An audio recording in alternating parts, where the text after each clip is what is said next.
안녕하십니까. 강주교구의 김정영 신부입니다. 오늘 제가 말씀드릴 주제는 코로나 사태와 교회, 그리고 부제로 인간 구원의 성사인 공동체라는 주제로 말씀을 드리겠습니다. 특별히 코로나 사태를 맞이하면서 이것이 의미하는 시대적 징표가 무엇인지를 보고, 그 다음에 이제 교회라는 존재는 인간 구원을 공동체라고 하는 것을 말씀을 드리겠고, 그다음에 좀 더 구체적으로 본당은 역시 인간의 구원의 공동체가 되기 위해서 어떤 변화를 해야 되는가 하는 부분에 대해서 오늘 말씀드리겠습니다. 질병이 인간의 역사를 변화시키는 결정적인 요인이기도 했다는 말을 실감할 수 있는 시대에 우리는 살고 있습니다. 사실 우리는 코로나 사태로 말미암아 다양한 차원에서 유례없는 변화를 겪고 있습니다. 코로나 사태가 예외 없이 종교의 변화에도 결정적인 영향을 끼칠 것이라고 예견된다면 우리는 이를 종교의 집회와 활동을 위축시키는 차원에서만 영향을 미치는 것으로 바라보기보다는 종교의 존재 이유, 그리고 종교적 실천 전반에 대한 근본적인 성찰을 촉구하는 메시지로 받아들이는 것이 바람직할 것입니다. 우리는 초기 그리스도교가 질병의 시대에 직면하여 신뢰할 만한 종교로 그 시대에 육화할 수 있었던 것은 그리스도인이 복음의 정신을 그 시대의 상황 속에서 구체적으로 살고 또 당대 사람들이 겪는 고통과 함께함으로써 비로소 가능했다는 점을 기억할 필요가 있습니다. 코로나 사태 직면하여 고려해야 할 것은 오늘날 우리 교회가 처한 위기는 코로나 감염병으로 인한 신자들과 함께하는 미사의 중단과 같은 것이 아니라 코로나 사태가 던지는 메시지를 코로나 이전의 상황에서 바라보는 것과 더불어 우리 교회 속에 오랫동안 고질적으로 내재화된 위기에 대한 무의식과 무감각이 보로 오늘의 상황과 맞물려 더욱 깊은 위기를 불러일으킬 수 있다는 것을 고려해야 됩니다. 코로나 사태가 우리 교회에 던지는 도전은 매우 근본적인 물음에 닿아 있습니다. 전례가 코로나 사태에 직면하여 과연 무엇을 의미하며 또 오늘의 시대 속에서 어떻게 구현되어야 하는 것과 같은 물음입니다. 또한 교회가 본질적으로 공동체를 이루기 위해 존재한다면 곧 하느님 나라의 복음을 토대로 그런 공동체를 이루는 것이 교회 본연의 존재 이유라면 도대체 이를 우리 시대 안에서 지금 현재 안에서 어떻게 구체화할 수 있을 것이 하는 물음도 근본적입니다. 코로나 사태의 시대적 징표를 사회와 교회가 처한 도전들을 공동체와 관련해서 몇 가지 핵심적인 차원에서 짚어보고자 합니다. 우선 코로나 사태 공동체 그 시대의 징표는 관련해서 말씀을 드리자면 우리가 더 이상 코로나 사태 이전으로 돌아갈 수 없는 현실을 냉정하게 직시한다면 오히려 우리가 오늘날 구상하고 건설했던 세계상을 그 근원에서부터 새롭게 바라볼 수 있는 계기로 삼을 필요가 있습니다. 이제 우리에게는 변화를 위한 성찰과 멈춤의 시간이 필요합니다. 이 코로나 사태 관련해서 그 시대적 징표 하나는 관계 방식이 변화되었다는 것입니다. 코로나 사태는 사람들의 관계 방식을 이른바 비대면 관계 방식으로 확산시키는데 급변점이 되었고, 이는 사회적 거리두기 형태로 사람들의 관계 방식을 바꿔놓았습니다. 특별히 제가 강조하고 싶은 것은 이 사회적 거리두기는 인간의 죽음의 문제와 관련하여 감염병으로 희생당한 사람들에 대한 마땅히 슬픔의 공유조차 또 이루어지게 어렵게 만들었습니다. 최소한의 존엄한 죽음마저 불가능해진 상황이 되었습니다.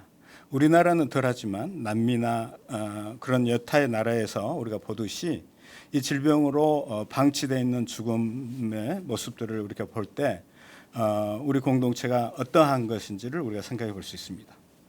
이 사회적 고리는 종교적 집회 중단을 강제하였고 비대면의 관계 방식을 다각도로 강구하지 않으면 안 되는 상황에 이르게 되었습니다. 두 번째로는 차별의 문화와 경제적 불평등을 극복하는 그런 시대적 징표가 있습니다. 우리나라 사정과는 달리 코로나 사태는 가난한 사람들과 소외계층 사람들에게는 재앙과 같은 현실이라는 점도 분명합니다. 이런 점에서 한 사회의 공적 기능을 강화하는 것이 얼마나 중요한 일인지를 확인할 수 있습니다. 공동체의 건강성과 개방성을 가늠하는 척도 중에 하나는 사회적 재난이 휩쓸 때 차별과 불평등이 작용하느냐 그렇지 않느냐 하는 것입니다. 우리나라의 경우 집단 감염을 우려하여 격리시설을 반대하는 일부 모습이나 또 외국 사례에서 보듯이 아시아인에 대한 인종차별 행위, 또 외국인에 대한 배타적인 태도, 낯선 사람에 대한 혐오 등도 감염병 재난이 낳은 부수적 문제가 아니라 공동체가 안고 있는 본질적인 문제입니다. 세 번째로는 생태적 해결입니다. 전염병 앞에서 인류가 속수무책일 수밖에 없는 시대는 여전히 계속되고 있습니다. 비록 우리 인간이 최첨단의 과학기술을 구사한다 하더라도 가장 기초적이고 원초적인 생명의 근원적인 영역을 조작하거나 조종할 수 없다는 것은 분명합니다. 따라서 코로나 사태가 인간이 초래한 생태 위기 내지는 인간과 자연세계의 관계와 무관하지 않다는 것을 고려할 때 문제 해결의 열쇠를 발견할 수도 있을 것입니다. 2011년에 나온 스티븐 소더버그 감독의 컨테이전이라고 하는 영화를 보면 마지막 장면을 보면 우리가 분명하게 알 수 있는 것인데, 감염병이 전 세계적으로 확산되는 과정을 아주 간명하게 이 영화는 그리고 있습니다. 여기서는 인간이 먼저 숲과 산림을 파괴하는 것으로 비롯되고 결국 바이러스가 아니라 인간이 감염병의 시초가 된다는 것을 간명하게 보여주고 있습니다. 미국의 의료사학자 프랭크 스노든의 말을 한번 우리가 상기해 볼 필요가 있겠습니다. 질병은 무작위로 사회에 폐해를 끼치지는 않습니다. 질병이 전파되는 환경이 매우 중요합니다. 만약 우리가 우리 자신에게 책임 있음을 받아들인다면 우리는 그 거울을 보고 우리 자신이 질병 전파 경로를 만들었다는 것, 따라서 우리 자신이 또한 그것들을 변경시킬 수 있다는 것, 즉 우리가 동물의 왕국과 맺는 관계를 변경시킬 수 있다는 것을 인식할 수 있기 때문입니다. 우리는 무언가를 할 수 있습니다. 그렇게 함으로써 지구를 보호하고 동시에 우리의 건강을 보호할 수 있는 그 무엇인가를 말입니다. 나의 몇몇 동료들은 만약 우리가 동물 세계의 관계를 재정립한다면 감염병에 대한 우리의 방어력을 높일 수 있다고 말합니다. 우리의 문제에 대한 해결에는 환경 문제를 고려하는 것이 매우 중요하다는 뜻입니다. 교정 프란치스코께서 강조하는 생태적 해결도 이와 같습니다. 우리 생활 양식, 소비 양식의 변화를 지향하는 것이라고 할 수 있겠습니다. 그다음에 네 번째 시대의 징표는 종교의 변화입니다. 언제부터인가 종교는 세상의 걱정거리가 되었습니다. 종교가 세상의 빛, 희망, 위로의 역할을 하기는커녕 세상의 골칫거리, 근심거리가 되었다는 뜻이겠습니다. 생명 보호를 최우선으로 여겨야 할 종교가 오히려 코로나 감염병 확산의 주역이 된 것도 그런 인상을 주기에 충분하리라 여겨집니다.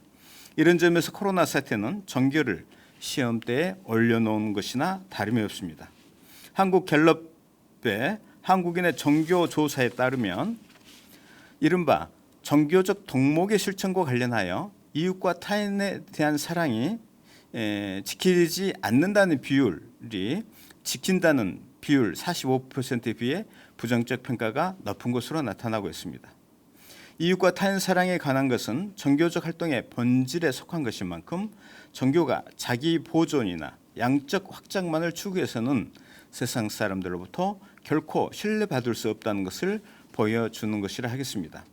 종교가 사회적 신뢰를 얻기 위해서는 무엇보다도 그 종교를 신봉하는 이들의 신뢰할 만한 헌신이 핵심적이지만 종교의 신념 체계와 종교적 실천 그리고 조직 구조의 운영에 이르기까지 모든 영역에서 인격성과 합리성, 투명성과 개방성 그리고 소통력과 공공성이 담보되어야 하는 것 또한 분명합니다. 이런 시대적 징표와 더불어서 그렇다면 이 시대 안에서 교회는 어떤 존재인가를 한번 다시 살펴보도록 하겠습니다. 코로나 사태는 생명을 위협하는 전염병 안에서 인간이 얼마나 무력한지를 깨닫게 함과 동시에 인간이 구축한 세계상을 그 근간에서부터 의문에 처하고 있습니다. 곧 인간이 이룩한 세계상은 탐욕과 소유의 손길이 존재의 신비에 속한 영역, 이를테면 인간이든지 생명, 자연 등에까지 침범함으로써 형성된 것은 아닌지, 물신과 같은 시장이 지배하는 경제 논리가 모든 인간적 가치를 굴복시킴으로써 구축된 것은 아닌지, 또 개발과 발전이라는 미명하에 자연 세계를 파괴함으로써 이렇게 한 것은 아닌지를 정체적으로 의문시합니다. 이런 의문과 더불어서 이러한 인류가 처한 가장 곤혹스러운 현실인 코로나 사태 앞에서 우리 그리스도인은 과연 무엇을 말할 수 있겠는가? 우리 신앙은 과연 어떤 의미가 있는가? 우리가 선포하는 희망의 메시지는 과연 무엇인가? 이런 물음들 앞에서 우리가 모든 해법을 명쾌하게 할 수 없다는 것을 겸허하게 인정하는 것으로부터 시작해야 합니다. 코로나 상황 이전에도 우리 그리스도교가 전염병 앞에서 단 한 번도 전능해 본 적이 없었다는 것을 기억하면 좋겠습니다. 코로나 사태에 직면하여 우리의 희망의 탐색은 예수 그리스도로부터 이루어져야 됩니다. 제2차 바티칸 공회는 특별히 이런 면에서 교회는 구원의 공동체다라고 하는 것을 강조하고 있습니다. 교회 현장 파랑은 이러한 교회에 대한 가장 탁월하고 본질적인 묘사를 다음과 같이 하고 있습니다. 그리스도께서 가난과 박해 속에서 구원 활동을 완수하셨듯이 그렇게 교회도 똑같은 길을 걸어 구원의 열매를 사람들에게 나누어 주도록 부름받고 있다. 그리스도께서는 가난이들에게 복음을 전하고 찢긴 마음을 싸매주며 이런 사람들을 찾아 구원하러 하느님 아버지에게서 파견되셨다. 이와 같이 교회도 인간의 나약함으로 고통받는 사람들 가운데서 자기 창립자의 가난하고 고통받는 모습을 알아보고 그들의 궁핍을 덜어주도록 노력하며 그들 안에서 그리스도를 섬기고자 한다. 이러한 공의의 정신은 교정 프란시스코의 복음의 기쁨이라든지 자비의 얼굴이라든지 기뻐하고 즐거워하여라라는 문헌에서 재차 명료하게 강조되고 있습니다. 여기서 보면 예수님께서는 수많은 다른 모습에 반영된 하느님의 얼굴만을 전해 주십니다. 우리의 모든 형제자매, 특히 가장 작은 이들, 가장 약한 이들, 힘없는 이들, 궁핍한 이들 가운데서 바로 하느님의 모습이 발견되기 때문입니다. 달리 말하자면 교회는 이웃과 가난한 사람들 안에 살아계시고 그들 안에서 발견되는 그리스도를 발견함으로써 비로소 구원의 공동체로서 사명을 완수한다 할 수 있겠습니다. 그렇다면 이러한 인간 구원의 공동체로서 구체적 실현되는 어떤 전제가 있다면 그것은 본당이라고 할 수 있습니다. 물론 여기서 본당은 반드시 본당을 통해서만 공동체성이 표출된다고 할 수는 없겠습니다만 여기서 본당이 지칭하는 바는 우리 그리스도인 각자 또는 우리 공동체 모두를 표명하고 있다고 그렇게 이해하시면 될 것 같습니다. 본당만큼 우리 그리스도인 역시 이 본당을 다루는 의미가 있는 것은 본당은 우리의 그리스도인의 삶과 신앙이 세상 한가운데서 인간의 삶이 이루어지는 한가운데서 표명되고 선포되고 또 해석되고 실천되는 것으로서 의미를 지니고 있습니다. 그것은 본당뿐만 아니라 우리 자신 그리스도인 각자 개인도 마찬가지입니다. 또한 본당은 또한 달리 얘기하자면 또한 우리는 무엇보다도 예수 그리스도의 구원을 이 세상 속에서 증언하는 그런 존재이기 때문인도 그렇습니다. 본당 코로나 상황에서 진리와 성사는 물론이거니와 하느님의 사랑과 구원의 복음, 또 복음 증언, 기도와 은총, 친교, 행죄, 봉사와 같은 차원들을 어떻게 실현해야 하는지 또 지역사회 속에 존재하는 이유는 무엇인지를 해명하고 응답해야 될 과제에 직면하게 되었습니다. 이런 맥락에서 기존의 미사 중심, 전례 중심, 성직자 중심, 성당 중심에 대한 비판적 성찰이 필요하다는 목소리를 들어볼 필요가 있습니다. 코로나 사태는 우리 교회가 새로운 변화를 추구할 수 있는 절호의 기회입니다. 이 기회를 또다시 놓친다면 우리 교회는 이미 다양한 차원에서 이루어지고 있는 쇠퇴의 기운을 가속화하게 될 것이 분명합니다. 첫 번째로 우리 본당의 변화를 위해서 성직자 중심에서 하느님 백성 중심으로를 보겠습니다. 이른바 지금의 시대는 비대면의 시대라고 합니다. 이 시대에는 정교 지도자 중심에서 벗어나는 답을 찾을 가능성이 크다고 예측이 됩니다. 사제의 영적 권위는 더 이상 직무적 권위 자체가 아니라 신뢰와 소통, 그리고 인격성과 봉사에 의해서만 비로소 존중받을 수 있다는 것을 의미합니다. 그렇다면 우리 교회가 특별히 이와 관련해서 평신도를 의사결정에서 소외시키는 지나친 성직주의를 비판적으로 평가한다는 것을 염두에 둘 필요가 있겠습니다. 평신도들의 의견을 구하는 것은 공동합의의 구조의 틀 안에서 식별적차를 시작하는 데 필수 불가결한 요소입니다. 그러므로 평신도들이 자신을 표현하고 행동할 수 있도록 인정된 자리의 부족으로 말미암은 장애물들, 그리고 평신도들을 교회 생활의 주변부에 묶어두려는 성직 중심적 사고방식에 따른 장애물들은 모두 극복되어야 된다고 강조하고 있습니다. 이런 의미에서 본당의 사목평회라든지 제목평회 또 다양한 소통 구조를 더 활성화하고 더 이 공동합의적인 그런 어떤 실천을 실현해 가는 것이 무엇보다도 중요합니다. 그리고 무엇보다도 중요한 것은 신자 자신이 세상 안에서 어떻게 그리스도인으로서 살아가느냐 하는 것이 핵심적인 것이라고 할 때 단수 이 사제 중심주의는 교회 내에서만 작동하는 그런 어떤 협소한 것이 될 가능성이 많습니다. 그다음에 두 번째로 성당 중심에서 일상의 중심으로 변화되어야 된다 하는 면을 보겠습니다. 코로나 사태가 발생한 이후 본당 공동체 미사가 중단되면서 신자들의 일상에서 이루어지는 신앙생활과 신앙실천이 중요하다는 인식이 비교적 심화되었습니다. 이 점은 매우 고무적으로 보입니다. 사실 본당은 신앙적, 영적 충전소로서 기능하기보다는 마치 신앙실천의 목적지 내지는 신앙 및 단체 활동의 종착지인 것처럼 간주된 경향에 비춰볼 때 긍정적인 신호를 일으킵니다. 이는 또한 삶과 신앙의 괴리를 해소하는 데도 바람직한 방향으로 작용할 수 있을 것으로 보입니다.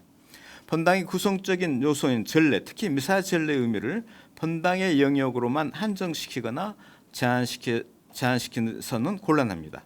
세상 사람들을 위한 구체적인 사랑의 실천으로 건너가지 않는 성찬례는 그 자체로 불완전한 것이기 때문입니다. 박노해 시인의 이스탄불의 어린 사제라고 하는 이 시를 여러분에게 낭독해 드리겠습니다. 이 시는 성체성사의 의미가 세상 속에서 어떻게 구체화되고 증언되어야 하는지를 잘 암시해 주고 있습니다. 다소 길지만 제가 읽어드리겠습니다. 폭설이 쏟아져 내리는 이스탄불 밤거리에서 커다란 구두통을 맨 아이를 만났다. 야곱은 집도 나라도 말꿀도 빼앗긴 채 하카리에서 강제 이주당한 쿠르드 소년이었다. 오늘은 눈 때문에 일도 공치고 밥도 굶었다며 진눈깨비 쏟아지는 하늘을 쳐다보며 작은 어깨를 으쓱한다. 나는 선체로 젖은 구두를 닦은 뒤 뭐가 제일 먹고 싶냐고 물었다. 야곱은 정구알같이 커진 눈으로 한참을 쳐다보니 빅맥이요. 눈부신 맥도날드 유리창을 가리킨다. 학교도 못 가고 날마다 이 거리를 헤매면서 유리창 밖에서 얼마나 빅맥이 먹고 싶었을까. 나는 처음으로 맥도날드 자동문 안으로 들어섰다.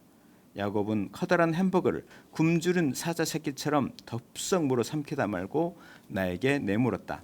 나는 고개를 저으며 담배를 물었다. 세 입쯤 먹었을까. 야곱은 남은 햄버거를 슬쩍 감추더니 다 먹었다며 그만 나가자고 하는 것이었다. 창밖에는 흰눈 머리에 쓴 대여섯 살 소녀와 아이들이 유리에 바짝 붙어 뚫어져라 우리를 쳐다보고 있었다. 야곱은 앞으로 만날 때마다 9번 공짜로 구두를 닦아주겠다며 까만 새끼손가락을 흘며 환하게 웃더니 아이들을 데리고 길 건너 골목길로 뛰어들어갔다. 나는 그만 보고 말았다. 어두운 골목에서 몰래 남긴 햄버거를 손으로 떼어 어린 동생들에게 한 입 넣어주는 야곱의 모습을. 이스탄불의 풍요와 여행자들의 낭만이 흐리는 눈 내리는 카페 거리의 어둑한 뒷골목에서 나라 뺏긴 쿠르드의 눈물과 가난과 의지와 희망을 영성체처럼 한 입 떼어 지성스레 넣어주는 쿠르드의 어린 사제 야곱의 모습을. 성체성사는 단순히 내면의 평화만을 만족시켜주는 것이 아닙니다. 나와 하느님의 일치만을 위한 것도 아닙니다. 성체성사는 타인과 이웃을 위한 헌신으로 완성됩니다. 초세기에 세상에 전염병이 휩쓸 때 그리스도인들이 그리스도교의 가치를 어떻게 구현했는지에 대한 일리엄 맥닐의 역사적 연구는 오늘의 우리에게 시사하는 바가 큽니다.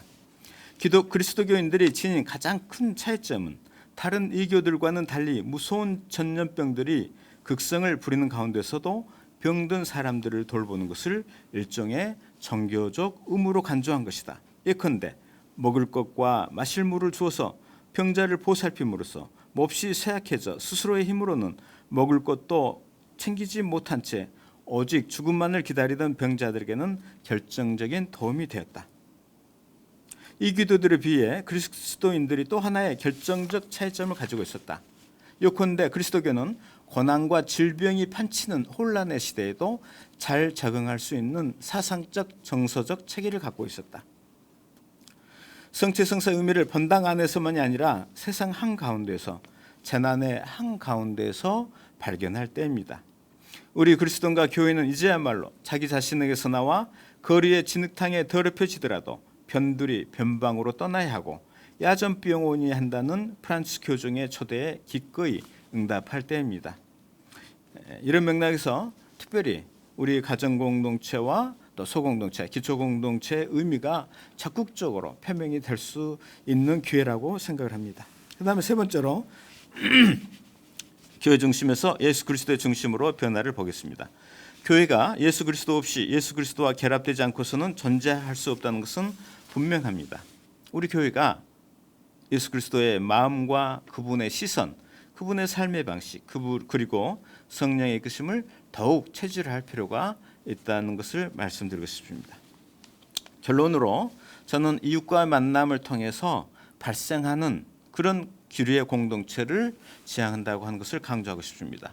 예수님께서 우리는 이미 굳어진 공동체의 모습을 보지만 공동체가 형성이 되고 예수님께서 사람들과 이런 공동체의 시작은 우리가 어떻게 이루어졌는지 하는 것을 이렇게 잘 볼 필요가 있겠습니다. 여러분 잘 아시는 착한 사마리아 비유에서는 두 가지 형태의 관계 방식을 엿볼 수 있습니다. 강도당한 사람과 사마리아 사람 사이에는 아무런 연결고리도 존재하지 않습니다. 민족, 언어, 인종, 종교, 빈부 차이, 성별과 같은 소유성은 그런 어떤 주어진 것은 관계 안에서 아무런 기능도 하지 않습니다.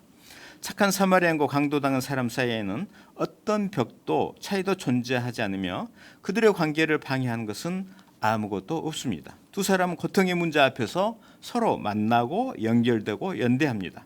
반면에 사제와 레인 그리고 강도당한 사람 사이에는 비록 그것이 무엇인지 모르겠으나 서로 닿을 수 없는 그런 배타적인 것으로 가득 차 있습니다. 서로의 관계 안에는 인간이라는 점과 고통이 엄연히 존재하지만 서로 아무런 영향을 미치지 않습니다. 사마리아인과 강도당한 이는 서로 받아들여서 공동체를 이루지만 이것을 저는 공동체가 발생한다라고 봅니다. 그리고 그리스도 공동체는 이렇게 예수님과 하느님과 인간이 만나서 이렇게 발생을 했습니다. 그런데 반면에 레위와 사제 그리고 강도당한 이는 관계를 형성하지 못했습니다. 이유는 그렇습니다. 예수 그리스도께서 이루는 만남과 관계는 또 그분의 만남과 관계는 어떤 전제도 없고 다만 자유로운 상호 받아들임과 인격적 관계를 통하여 이루어진 것입니다. 여기서 강조하고 싶은 것은 그리스도인이 된다고 하는 것은 하느님에 의해서 받아들여진 것이 의한 것입니다. 달리 얘기하자면 은총이 것입니다. 우리 그리스도인은 주어진 것이 아니라 은총을 바탕으로 관계를 형성하는 존재입니다. 이 은총 체험은 타인과 이웃의 존재를 또 다른 은총으로 체험하게 합니다. 이러한 관계는 은총의 순환이 곧 타인을 사랑하는 것으로 이것은 의무가 아니라 자유로 작용할 뿐입니다. 여기서 우리는 제가 강주에 연고를 두고 있지만은 5.18 강주를 이렇게 한번 해석해 보도록 하겠습니다. 5.18 강주가 이룩한 해방과 구원의 공동체는 다만 고통당하고 죽어가는 이웃에 대한 연민, 이것을 저는 인간의 존엄성이라고 하겠습니다. 이 연민을 근거로 어떤 공동체가 이루어졌습니다. 내 형제가 죽어가는 것, 내 형제가 지금 이렇게 짓밟힌다고 하는 것, 내 형제가 고통을 받는다라고 하는 그 연민, 이것이 바로 강주 사람들이 보여준 은총 체험이라고 할 수 있겠습니다.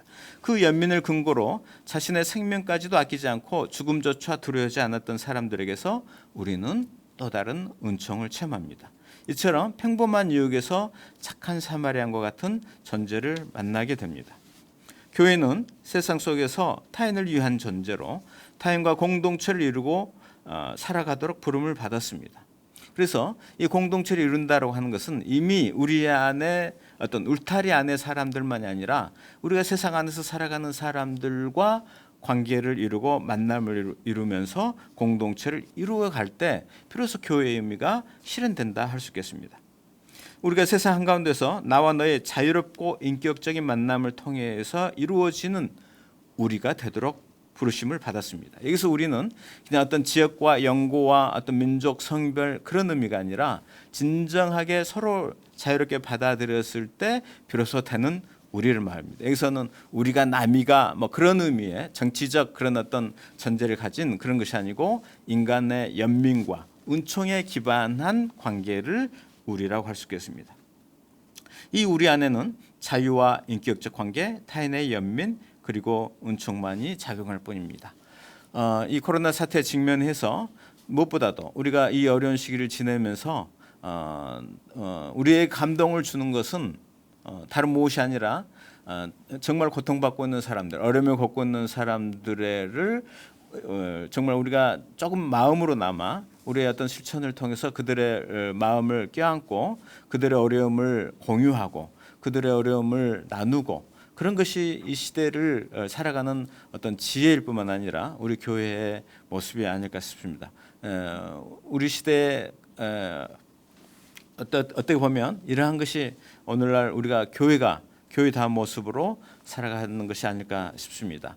어려운 시기에 우리 모두 서로에게 희망과 용기가 되는 그런 어떤 작은 그런 연민이 우리 가운데 이렇게 퍼지기를 기원하면서 제 발제를 마치겠습니다. 감사합니다.